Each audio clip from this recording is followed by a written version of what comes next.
The first sign wasn't distance, it was politeness. She started thanking me for things she used to expect, small things, normal things, dinner, a ride, listening. That's when I should have known something had shifted. Her name was Emily. We'd been together long enough to stop explaining ourselves, long enough to believe we were solid simply because we had history. That belief was comfortable and dangerous. We met in our early 30s, both already tired of games, both convinced we knew what we wanted. At least, that's what we said. In the beginning, our relationship felt easy. Not passionate in a dramatic way, but steady, reliable. The kind of love you assume will take care of itself. I was building something, a career, a version of myself I was proud of. She supported that, quietly, consistently. I didn't ask how much it cost her. The first time she stopped sharing details about her day, I barely noticed. She summarized instead. Short answers, clean sentences. How was work? Fine. That used to mean something else. I told myself it was maturity, that couples don't need constant updates, that silence can be comfortable. Sometimes it is. Sometimes it's resignation. We lived together, shared routines, shared bills, shared a calendar, but slowly we stopped sharing ourselves. She started spending more time out. Nothing suspicious, just independent. Yoga classes, dinners with friends, weekend plans I wasn't part of. I encouraged it. I thought that made me secure. One night, I asked her what time she'd be home. "I'm not sure," she said. "I'll text." She didn't. I wasn't angry, just unsettled. That feeling stayed longer than it should have. A week later, I realized something uncomfortable. I didn't know what was currently important to her, not generally. Specifically, I knew who she was, but not who she was becoming. She noticed my confusion before I spoke it. "You okay?" she asked. I said yes. That was my default. We started speaking carefully, like coworkers, like people who didn't want to disturb something fragile. There were no fights, no accusations, just a growing sense that I was no longer central. One evening, she mentioned a problem she was dealing with, something emotional, something real. I gave advice, logical, efficient. She listened, then nodded. "I already figured that out," she said gently. That sentence landed harder than criticism. I wasn't needed the way I used to be, and instead of asking why, I withdrew. I told myself relationships evolve, that independence is healthy, that love doesn't require constant involvement. All of that can be true, but timing matters. A few days later, I overheard her laughing on the phone. Not a polite laugh, not a surface one, the kind that comes from being understood. I didn't recognize that voice. When she hung up, I asked who it was. "A friend," she said, and for the first time, I didn't ask more. That night, lying next to her, I realized something I didn't want to admit.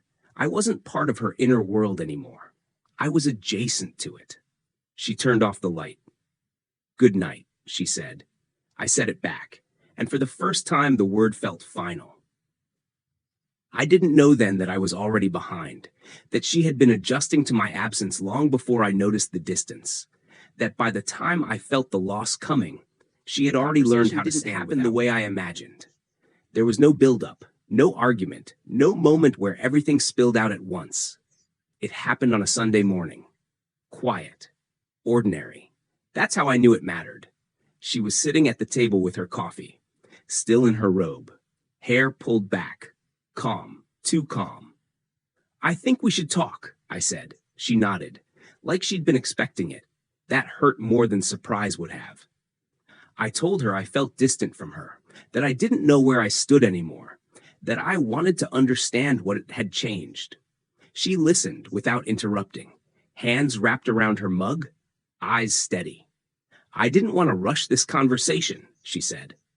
"I wanted to be sure." That word again, sure. She explained it slowly, carefully, like she didn't want to blame me, just state facts.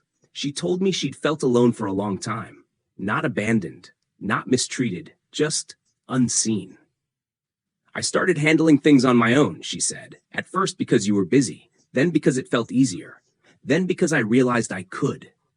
I recognized that progression. I'd lived it too, just on the other side. She told me about decisions she made without mentioning them, emotions she processed without sharing, moments she needed support and didn't ask for it anymore. Not out of spite, out of adaptation. I didn't stop loving you suddenly, she said. I just stopped needing you in the ways I used to. There was no cruelty in her voice. That made it worse. I asked her if there was someone else. She shook her head immediately. No, she said. This isn't about another person. It's about who I became when I stopped waiting. That sentence stayed with me. Stopped waiting. I tried to explain myself, how I never meant to disappear, how I thought stability was enough, how I assumed we were solid because we weren't falling apart. She nodded. I know, she said. That's why this is hard.